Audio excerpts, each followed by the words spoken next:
Bonjour les amis, j'espère que vous allez bien. Alors je vais essayer de vous faire une rapide vidéo, mais bon avec moi c'est mal barré, vous me connaissez. Je vais quand même essayer.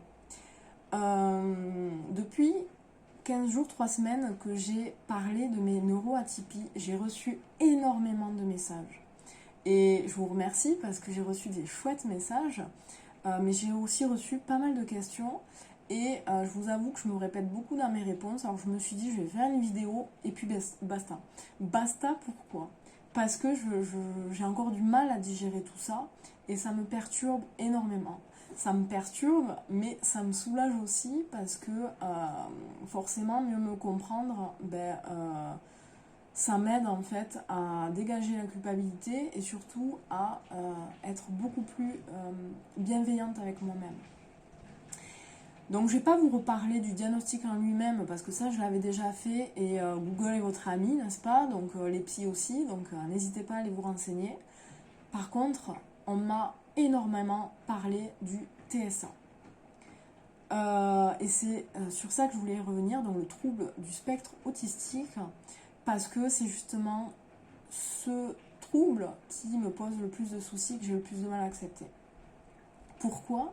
Parce que j'avais une image biaisée en fait de l'autisme et après 3 semaines à apprendre sur ça, ça va mieux. Je comprends et je voulais aussi vous apporter cette compréhension-là. Le TSA, donc le trouble du spectre de l'autisme, c'est un spectre. Donc il y a une grande diversification des cas.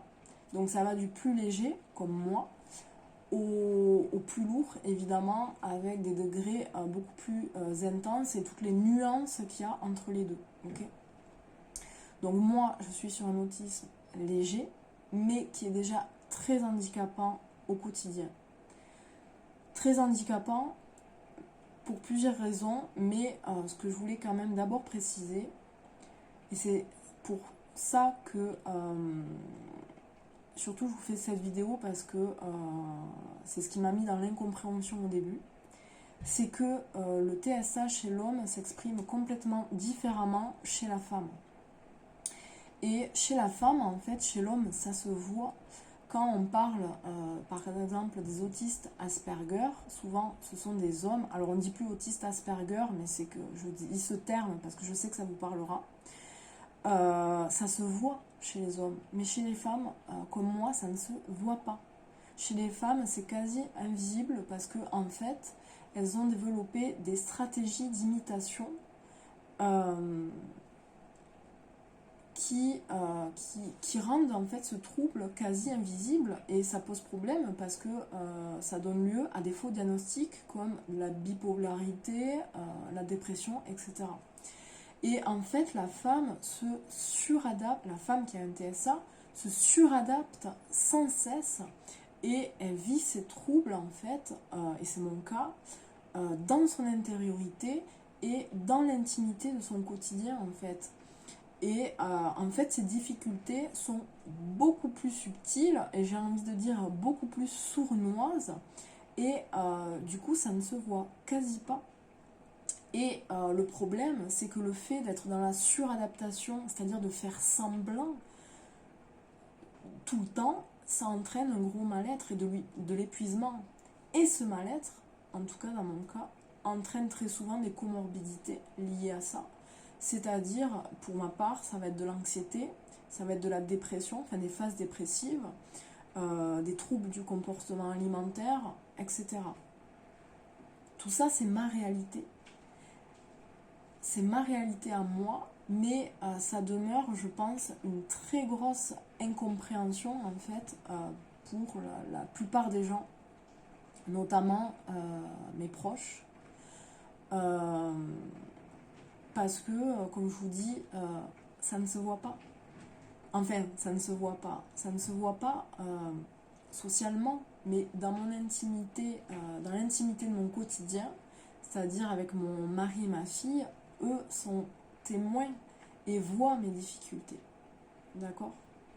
Donc c'est pour ça qu'en fait à la base je ne voulais pas le dire à mes proches. D'ailleurs je ne l'ai dit qu'à ma mère, même mon père ne le sait pas, mon frère non plus. Je ne l'ai dit qu'à ma mère et mari et ma fille, bien entendu. Mais je ne l'ai pas dit à mes sœurs et mon frère, etc. Parce que il n'y avait pas d'intérêt pour moi. Il n'y a pas d'intérêt parce que j'ai 40 ans. Donc ça change rien de le savoir, ça change rien à la personne que je suis. C'est juste pour moi en fait, c'est juste pour m'aider à mieux me comprendre et m'aider à mieux le vivre. Le problème, c'est que je cumule plusieurs neuroatypies, dont le fameux TDAH. Donc le trouble de l'attention avec hyperactivité. Donc mon hyperactivité est surtout intérieure.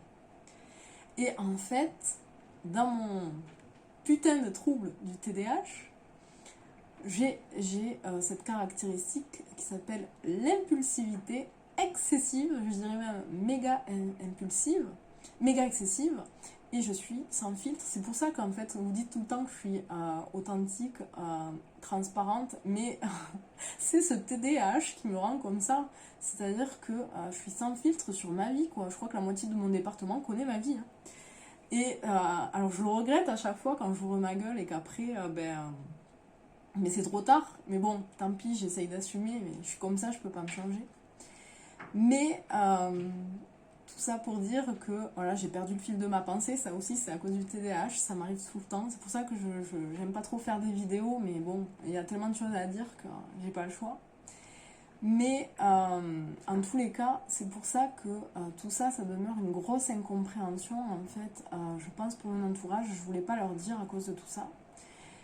Mais sauf que je l'ai balancé sur ma page par impulsivité et parce que j'avais un besoin aussi d'extérioriser. Et parce que sur cette page, c'est mon univers, c'est ma bulle, c'est un endroit où je me sens en confiance. Notamment avec vous, parce que j'ai une communauté depuis 10 ans hyper bienveillante. Alors sur Instagram, vous êtes 550, sur Facebook, vous êtes plus de 3000, et j'ai toujours eu que de la bienveillance, et j'adore échanger avec vous. Donc, je me sens libre et je me sens moi, en fait, ici. Sauf que je n'avais pas pensé, dans mon impulsivité, que ma famille, certains membres de ma famille, regarde ce que je fais et il n'y a pas de souci hein, ça me gêne parfois parce que voilà mais bon je suis ce que je suis tout simplement et du coup ça m'a énormément gênée de balancer ça du coup après coup et puis finalement je me dis qu'il vaut mieux assumer parce que vu tous vos messages reçus en fait ça vaut le coup. Ça vaut le coup parce que du coup, mon expérience a parlé à d'autres et je sais que certains veulent faire la démarche du diagnostic. Donc c'est une bonne chose. C'est une bonne chose. Ensuite, concernant justement, comme je vous disais, le fait que chez la femme, ça s'exprime différemment que chez l'homme, comme je vous le disais. Chez la femme, c'est très intériorisé. Mais dans mon quotidien, par exemple, je vais vous donner des exemples parce que ça sera peut-être plus éloquent. Par exemple, je suis dans la survérification incessante. En fait, ça m'handicape énormément dans mon activité. C'est-à-dire que, par exemple, je vais vous donner un exemple. Quand je vais prendre un rendez-vous avec le médecin, par exemple, je connais le trajet. Ça fait 20 ans que je vais chez mon médecin. Enfin, j'y vais très rarement, mais je connais le trajet. Ça fait 20 ans qu'il est au même endroit. Et pourtant, à chaque fois que je dois y aller, et c'est très rare, parce que, pour toutes les raisons que je vous donnerai après, c'est que je vais devoir vérifier plusieurs fois le trajet sur Google Maps pour me rassurer. Et en plus de ça, si je sais que le trajet est à seulement une demi-heure, je vais partir 1h30 avant pour être hyper à l'avance parce que sinon ça me fout dans l'anxiété. Donc ça me fait perdre un temps de dingue, ça me met dans l'anxiété. Et c'est comme ça pour tout. Ça c'est un petit exemple, mais il y a tellement de choses. Par exemple aussi, je reprends l'exemple du rendez-vous. si j'ai un rendez-vous important ou qui me met un peu dans l'anxiété parce qu'il me sort de mes habitudes, si le rendez-vous est dans 15 jours, pendant 15 jours, je ne vais pas pouvoir travailler. Je ne vais pouvoir rien faire de ce que j'avais prévu. Je ne vais pas arriver à me concentrer, merci le TDAH, etc. Parce que je ne pense qu'à ce rendez-vous. Donc vous doutez bien en fait que dans mon activité, ça pose problème. Ça m'empêche, ça me fait perdre énormément de temps et c'est pour ça que je n'arrive pas à sortir beaucoup de projets comme le font d'autres, à prendre beaucoup de consultations, etc. C'est super handicapant. Et il n'y a pas que ça, par exemple, je reprends encore l'exemple du rendez-vous. Si je dois prendre rendez-vous, rien que ça me pose un énorme souci. C'est-à-dire que quelqu'un de, j'aime pas ce mot, mais normal, va prendre le téléphone et prendre rendez-vous s'il doit aller chez le dentiste. Moi non. Moi, je vais mettre des jours et des jours et des jours, voire des mois pour prendre rendez-vous. Et je vais des fois ne pas prendre rendez-vous du tout, quitte à perdre ma jambe comme ça a failli être le cas un jour. Parce que j'ai peur du téléphone. Et ça, c'est une autre caractéristique, encore une fois, du TSA, qui ne se voit pas. Et qui me pose problème dans mon quotidien parce que, vous le savez, j'ai failli perdre une jambe à cause de ça. Parce que je ne me suis pas fait soigner et que j'avais une infection qui m'est remontée jusqu'à la hanche. Et je ne suis pas, quand je suis tombée dans les escaliers, je ne suis pas non plus allée aux urgences à cause de ça. Parce que j'avais peur. J'avais peur d'aller au docteur, de prendre rendez-vous ou d'aller aux urgences. Donc c'est mon vétérinaire qui m'a fait une radio. C'est que des choses comme ça. J'ai une très très grosse résistance aussi au changement. Le changement me met dans une anxiété pas possible. Je le vis très mal et en général, par exemple, même pour un déménagement, je vais voir un psy. J'en rigole parce que heureusement que je garde mon humour. parce que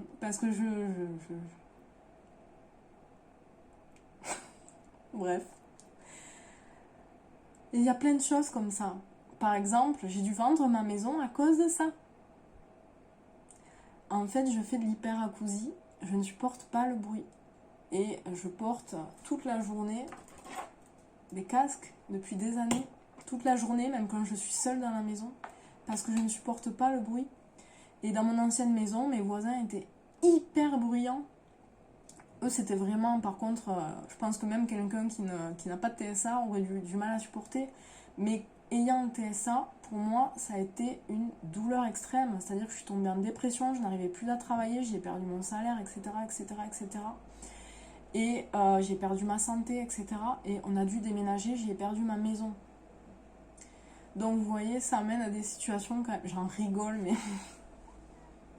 parce que j'en ai marre. Je pète un câble. C'est la vidéo de la charge. Et c'est que des choses comme ça. Je ne supporte pas non plus.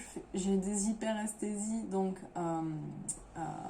sur beaucoup de mes sens, donc celui de l'écoute, mais aussi celui de la vue, c'est-à-dire que quand je roule de nuit, en général c'est mon compagnon qui roule de nuit, je me mets des lunettes de soleil pour rouler la nuit. Parce que je ne supporte pas le phare des voitures en face. Ça me déclenche des migraines de suite. Ou alors je ne supporte pas non plus, ça me rend très hypersensible, je ne supporte pas la violence. Donc je ne peux pas regarder des films violents. Rien de violent. La violence me rebute à un point extraordinaire. Donc c'est compliqué de vivre dans un monde qui est violent. Et voilà, et c'est plein de choses comme ça. J'ai beaucoup d'obsessions aussi, j'ai énormément de rituels, ne serait-ce que dans mon activité. Par exemple, je n'écris qu'avec un crayon gris bien taillé. Ça fait des années, ça fait 20 ans que je n'écris qu'avec un crayon gris. Je n'écris pas au stylo, sauf pour signer des chèques. Je n'écris qu'avec un crayon gris, je ne peux pas écrire. Pour moi, c'est pas possible d'écrire avec un stylo bic, avec un stylo plume ou n'importe. J'ai besoin de crayon gris et bien taillé. Si le crayon gris n'est pas taillé, c'est-à-dire bien pointu, je n'écrirai pas avec. Donc j'ai 50 000 crayons dans la maison et 50 000 taille-crayons dans mes sacs, dans chaque pièce de la maison. En fait, je suis mort de rire parce que c'est en vous parlant et en faisant la liste de mes trucs que je me rends compte du truc en fait. Putain, ça m'amuse de vous dire tout ça, mais je vous assure que c'est difficile à vivre et c'est relou. Et plein d'autres choses comme ça, par exemple, euh, le soir, j'ai une grosse obsession, c'est que je vérifie 50 000 fois mon lit et ça rend mon mari dingue depuis 20 ans parce que je ne supporte pas, ma peau ne supporte pas le moindre pli des draps sur ma peau. Et du coup, je peux me lever à 2h du matin juste pour réarranger tout le lit. Mon mari, il pète un câble. Je suis capable de réveiller à 2h du matin pour refaire tout mon lit. Et c'est que des trucs comme ça. J'ai plein de rituels, je ne peux pas travailler, commencer ma journée de travail sans que toute ma maison soit parfaitement rangée, chaque chose à sa place. S'il y a le moindre bordel, si je sais que mon lit n'est pas fait, je ne pourrai pas travailler, je ne pourrai pas faire ma consultation. Donc c'est relou, très relou à vivre. Et c'est rigolo quelque part parce que, si vous voulez, moi j'ai intégré ça tellement naturellement dans mon quotidien, ça m'épuise, mais bon, pour moi, jamais j'aurais imaginé que ça faisait partie d'un TSA en fait, vous voyez. Et c'est le cas. C'est le cas parce qu'évidemment je cumule d'autres troubles, évidemment, ces caractéristiques-là, c'est pas les seules. Par exemple, j'ai un besoin excessif de solitude. C'est pour ça que je suis toute la journée seule et notamment dans la forêt. C'est pour ça aussi que ma vie de famille, elle est très succincte parce que même le soir, je fais le repas de famille avec mes proches, mais après je me casse dans mon je me casse dans mon bureau en fait. Et ça les dérange pas parce que ma fille, je pense qu'elle est comme moi. Et mon mari, lui, il est content parce que comme ça, il peut aller jouer aux jeux vidéo. Donc, et je pense que c'est pour ça qu'on est un couple qui dure d'ailleurs, parce que déjà, on s'aime très très fort. Mais aussi parce que, tout simplement parce qu'on ne se marche pas dessus, je lui marche pas dessus parce que j'ai besoin de ma solitude. Ça n'empêche pas que des fois, j'ai besoin de lui et de qu'on soit ensemble. Mais c'est pas tout le temps, quoi. Et il y a tellement d'autres choses. Socialement, c'est difficile, c'est compliqué aussi pour moi parce que j'adore les gens. Je suis très sociable, pardon. Et j'adore parler aux gens, mais je m'emmerde dans la plupart des conversations parce que moi j'ai besoin de... Bon, ça c'est le HPI, je pense, mais j'ai besoin de conversations hyper profondes. Et je m'emmerde quand on parle de la pluie et du beau temps, je m'emmerde quand on parle de trucs communs, quoi. Moi j'ai besoin de... Depuis toute petite, depuis que j'ai 5-6 ans, je me pose... Mon cerveau, c'est une horreur. Je me pose des questions métaphysiques depuis que j'ai 5-6 ans. À 5-6 ans, je me posais des questions sur l'infini et je partais dans des théories, je vous raconte même pas. Donc c'est compliqué à gérer. C'est compliqué parce que quand je m'emmerde du coup dans une conversation, je pense que ça se voit. Je pense que ça se voit et c'est pas marrant pour la personne en face, mais c'est pas marrant pour moi non plus. Et puis surtout, quand et ça c'est le problème, comme je vous le dis, je cumule plusieurs neuroatypies, donc ça rend les choses plus compliquées. C'est qu'en plus, je suis toujours trop ou pas assez. C'est-à-dire par exemple que quand je vais être avec des gens avec qui je suis à l'aise, que je les connaisse ou pas, je vais être trop, forcément. Donc je vais être dans une exubérance émotionnelle fatigante, à faire des grands gestes, à parler fort, à rigoler très fort, etc. À saouler tout le monde et à m'auto-saouler au passage. Et puis d'un coup, je peux passer dans un mutisme profond parce que du coup, et je sais pas la nuance entre les deux, je ne sais pas. Et j'essaye des fois, mais en général, quand je suis dans cette nuance-là où j'essaye de me contenir, en fait, ben, c'est que je m'emmerde. C'est que je m'emmerde, ou alors que la personne, ou que j'ai pas confiance face à la personne et que j'arrive pas à être moi-même. Et quand je suis moi-même, je le regrette parce que je me trouve toujours trop et j'ai peur que ça passe ou ça casse ou qu'on me juge, etc. C'est très compliqué. Et il y a plein d'autres choses. Par exemple, je n'aime pas quand quelqu'un vient dormir chez moi. Alors je m'excuse pour les proches qui verront cette vidéo, parce qu'évidemment je ne le dis pas, parce que c'est socialement ça ne se fait pas de dire ça. Mais, et je comprenais pas pourquoi j'étais comme ça, mais tout simplement parce que j'ai l'impression qu'on envahit mon espace en fait. J'aime bien quand des amis viennent manger, mais c'est très rare parce que déjà une journée avec quelqu'un, après j'ai besoin de 15 jours de solitude derrière, ça, parce que ça m'épuise en fait. Ça m'épuise d'avoir du contact social, même si j'aime ça. Donc j'ai besoin de beaucoup de solitude derrière.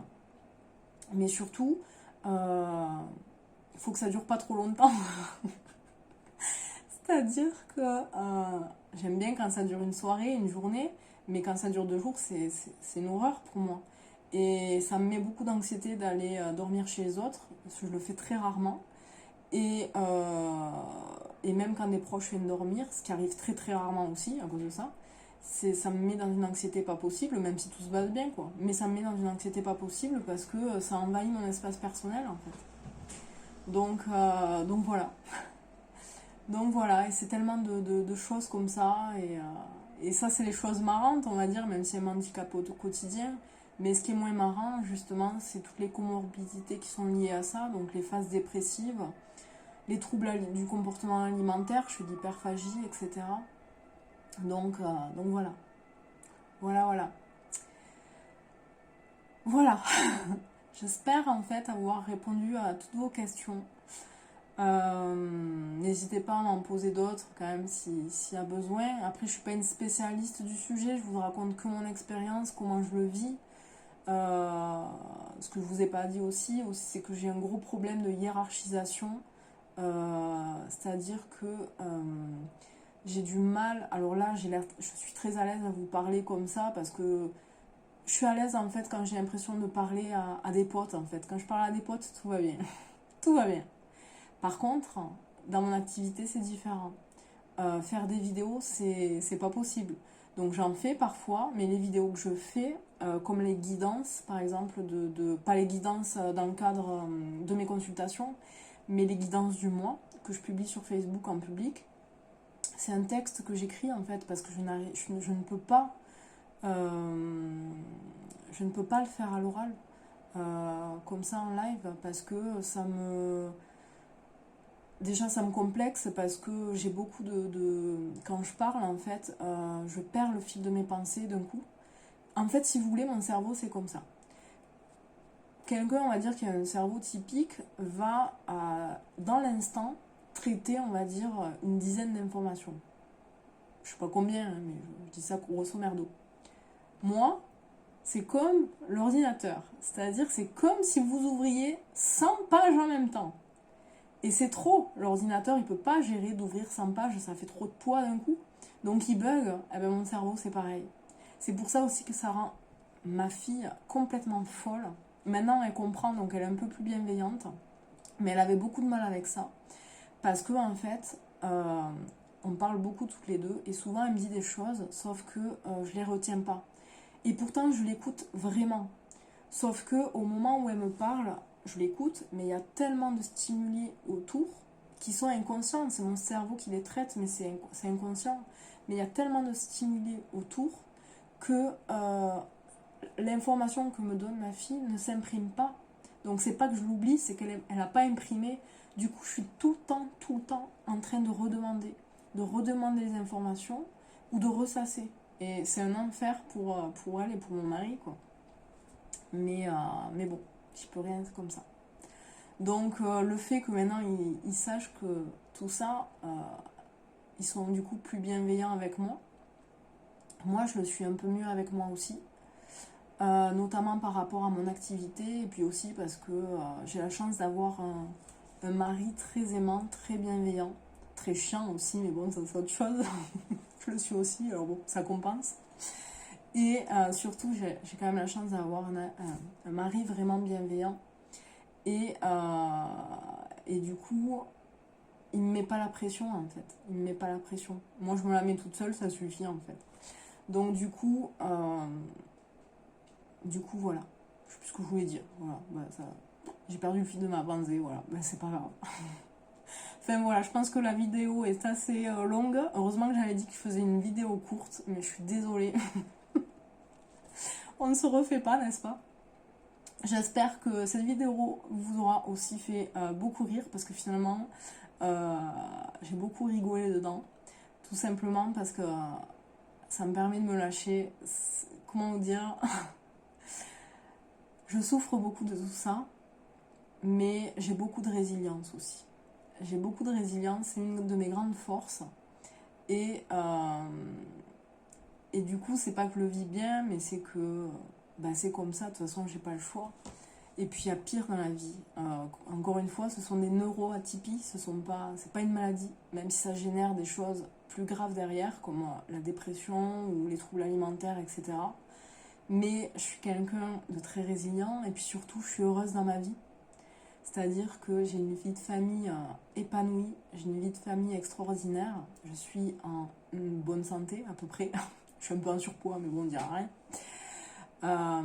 Je suis en bonne santé, j'ai mon frigo qui est rempli, j'ai un couple fort et uni, j'ai une fille super épanouie avec qui je m'entends super bien et avec qui on a une super relation.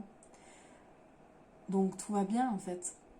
Donc il y a juste en fait ces neuroatypies qui me posent souci parce qu'au quotidien en fait, elles me posent souci, c'est pas les neuroatypies qui me posent souci finalement, c'est le fait que je luttais contre moi-même et que je les acceptais pas. Mais maintenant que je sais, ben je commence ce chemin d'acceptation.